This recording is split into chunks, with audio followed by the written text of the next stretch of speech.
don't think I am using this to transport some of this, you're crazy. You're crazy. Pro tip, if you are starting to get into stormy weather and you don't want sheets of wood to blow away possibly, run a nail in them. Now, it also does make it a little bit harder for the average thief to do it, because that's going through at least 6 sheets, and there's no way that they're really gonna pick up 6 sheets. They might not, I don't know, but it's at least sort of an anti-theft device.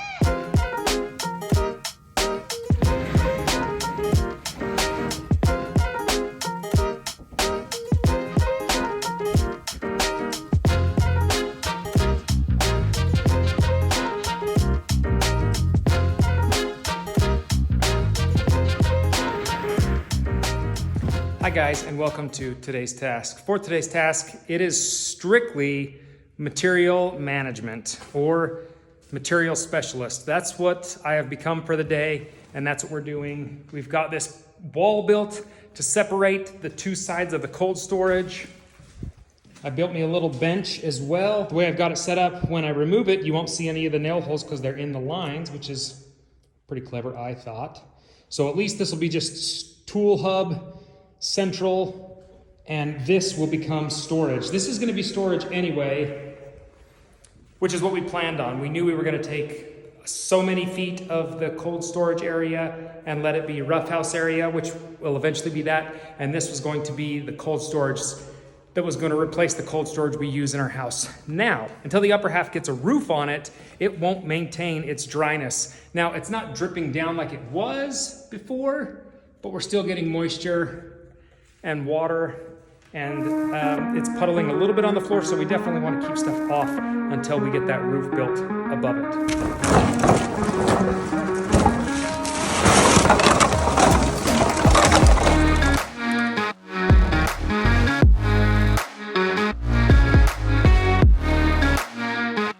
Construction is all about material movement. It is. It's material movement to a T.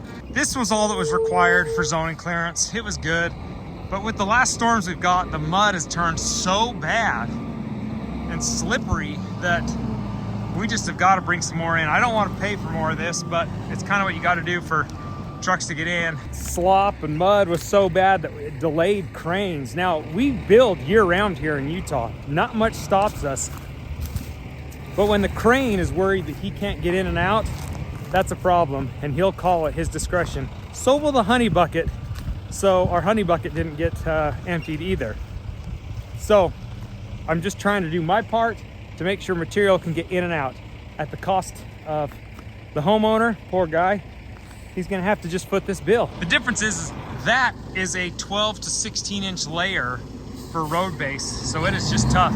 This is only gonna be like a 5 or 6 inch, if that, 4 inches tops.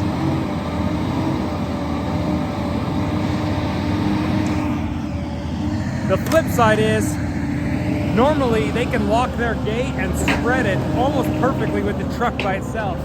But because it's so frozen and chunky, she's like, it's not happening. It's just gonna come out how it comes out. This is one of the gals that has actually helped build the road to get down to our house. It's kind of cool to have the same people come back and forth.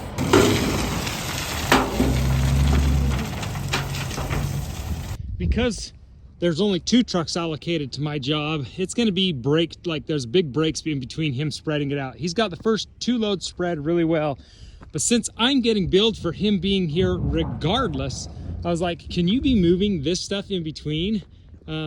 His bucket's 3 yards, my bucket's just barely like 1 yard, so he's moving 3 loads for every one of mine, which is, or sorry, 3 of my loads for every one of his. So it's a fantastic pace. Makes it a little faster, a lot easier, and his machine just moves faster over this, bigger tires. But he has done a fantastic job getting this stuff spread just thin enough that you get the traction from it, thin enough that it really isn't cost inhibiting. It's not too bad for cost, and it won't be too bad to trench through later on for sprinkler systems and whatever stuff we do.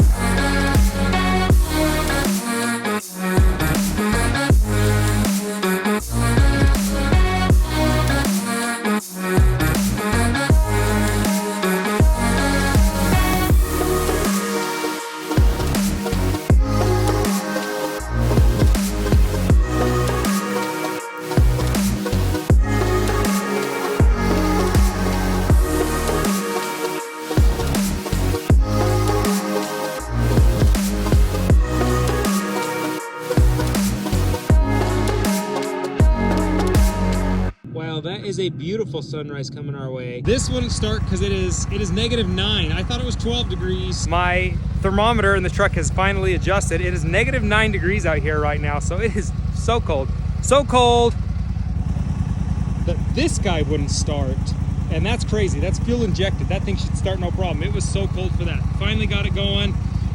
And I thought, since this wouldn't start, I'll pull my truck over by it and jump start it. I don't like jump starting with my truck because I don't want any surges in the voltage to bugger up my computers in there. That'd be a big expense, not worth it.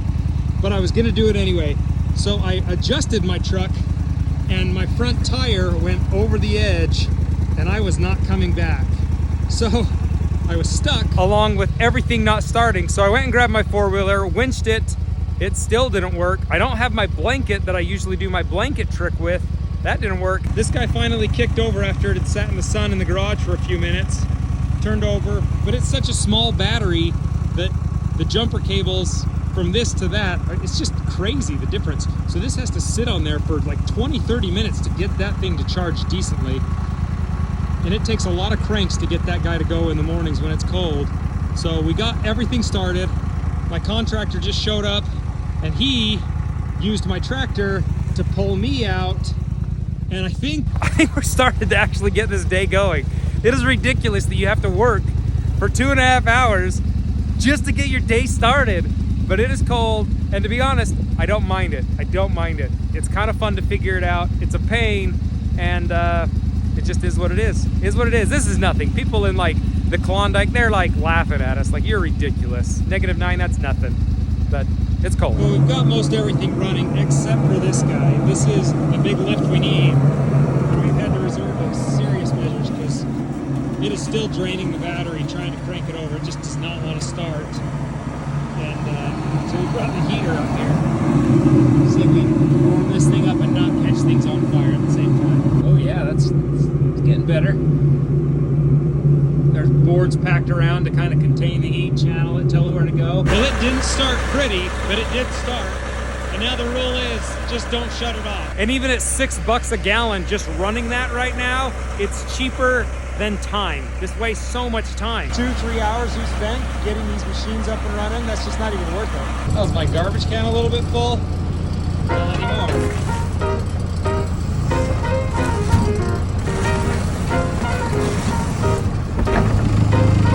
Just gained some real estate there.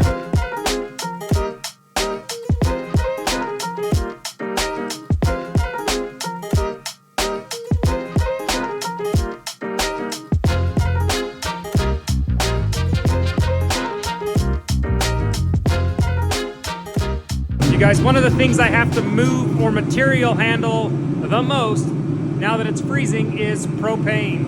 So this heater is 125,000 BTUs, which is almost or more than some furnaces. I have to run that to keep the heat on the air compressor so that it functions for my crew. We were running into a problem a while ago where their air compressor wouldn't even turn on. And then when it did, it ran really sluggish and it was even tripping the breaker because it was so much draw on the power. And it was because when you compress air, you are compressing condensation in the air as well. So it puts water in the lines and it just caused a lot of problems. So we've learned that if we keep the air compressor on the heater, it works just fine, no problem. So I have 2 of these little heaters and we run them to keep things kind of warm, and we run them so that our guys have a spot to come sit down and warm up, thaw out in between working in the frigid freezing cold. You guys, we also got the go-ahead from Radiant Tech about putting water in our radiant lines with glycol and running it so that